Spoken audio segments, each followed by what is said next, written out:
Assalamualaikum warahmatullahi wabarakatuh. Perkenalkan, nama saya Antika Indah Aryani. Di sini saya akan melakukan penyuluhan makalah tentang preeklamsia pada ibu hamil.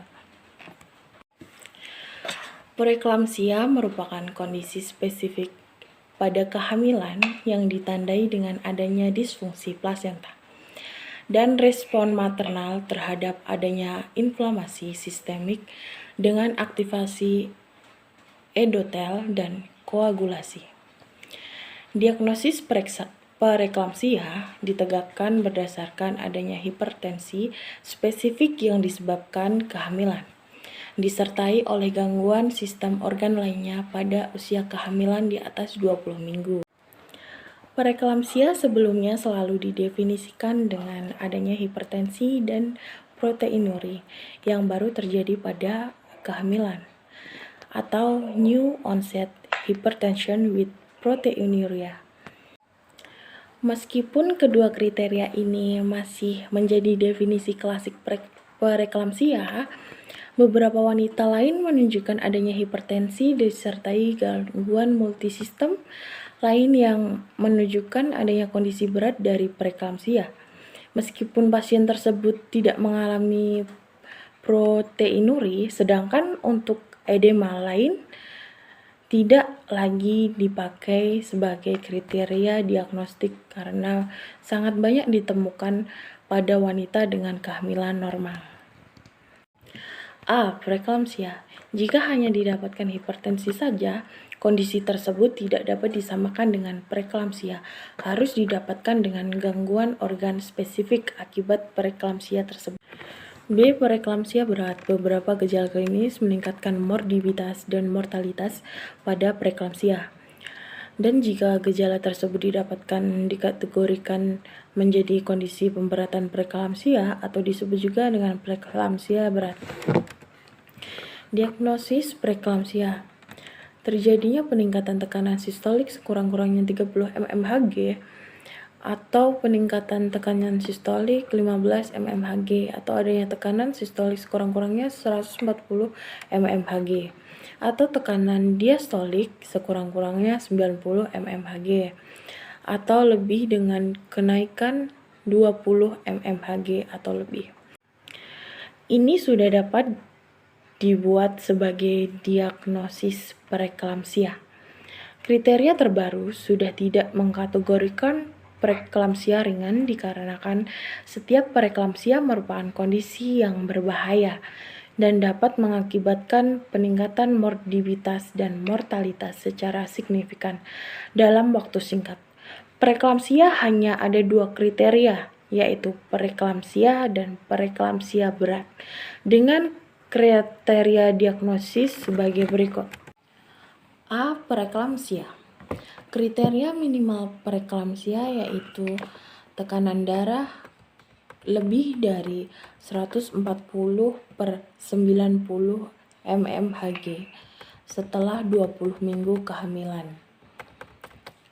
Lanjut, protein urin melebihi 300 mg dalam 24 jam atau tes urin dispik lebih dari +1. Jika tidak didapatkan protein urin, hipertensi dapat diikuti dengan salah satu tanda gejala di bawah ini, yaitu 1. Gangguan ginjal, 2. Edema paru, 3. Gangguan liver, 4. Trombositonia. Lalu 5. Didapatkan gejala neurologis, 6. Gangguan pertumbuhan janin yang menjadi tanda gangguan sirkulasi uteroplasenta. B. Preeklamsia berat. Kondisi klinis yang merupakan bentuk dari preeklamsia berat yaitu 1. Tekanan darah lebih dari 160/100 mmHg. Lanjut, ada proteinuria pada pemeriksaan carik celup lebih dari sama dengan +2 atau 2,0 gram per 24 jam. Lanjut ada gangguan ginjal, edema paru, gangguan liver, trombositopenia.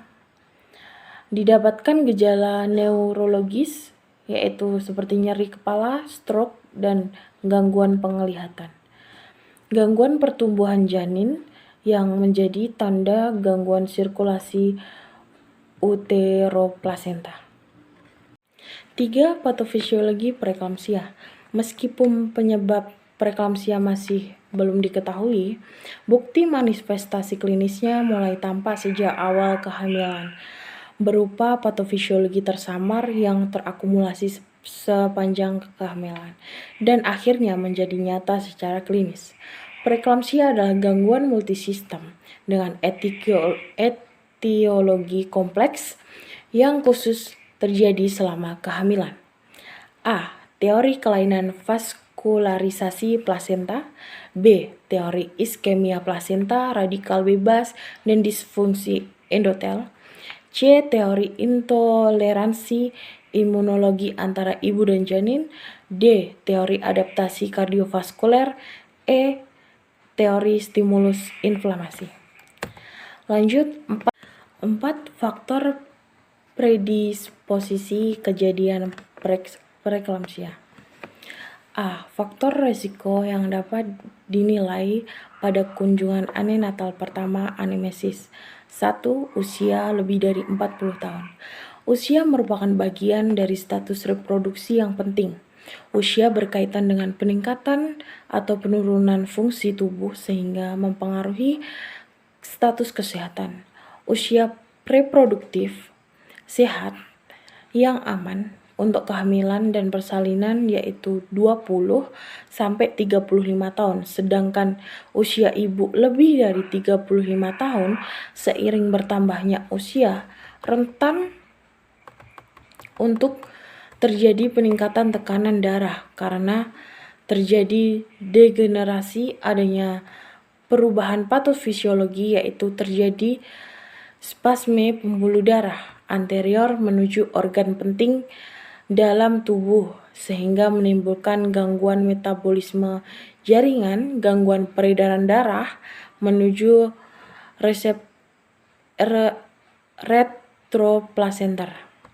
Kategori usia untuk mengetahui hubungan antara usia dengan preeklamsia dalam penelitian IMUK adalah sebagai berikut. A. Usia kurang dari 20 tahun. B. Usia 20-35 tahun.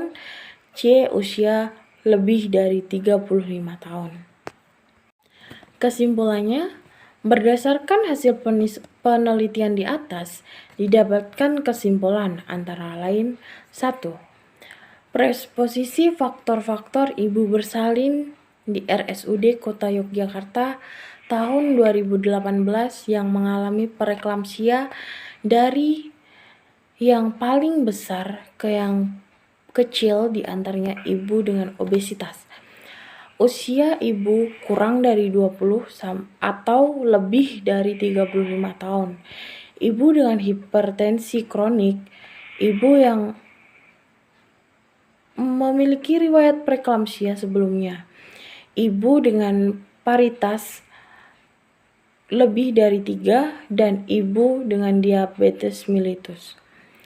2. Faktor usia ibu, paritas, riwayat preeklamsia sebelumnya, obesitas, hipertensi kronik, berhubungan secara bermakna dengan kejadian preeklamsia pada ibu bersalin. Faktor yang tidak berhubungan dengan kejadian preeklamsia adalah diabetes mellitus. 3. Faktor usia kurang dari 20 atau lebih dari 35 tahun mempunyai resiko 4,18 kali, lalu paritasnya lebih dari 3 kali mempunyai resiko 3,92 kali. Riwayat preeklamsia sebelumnya mempunyai resiko 18,96 kali.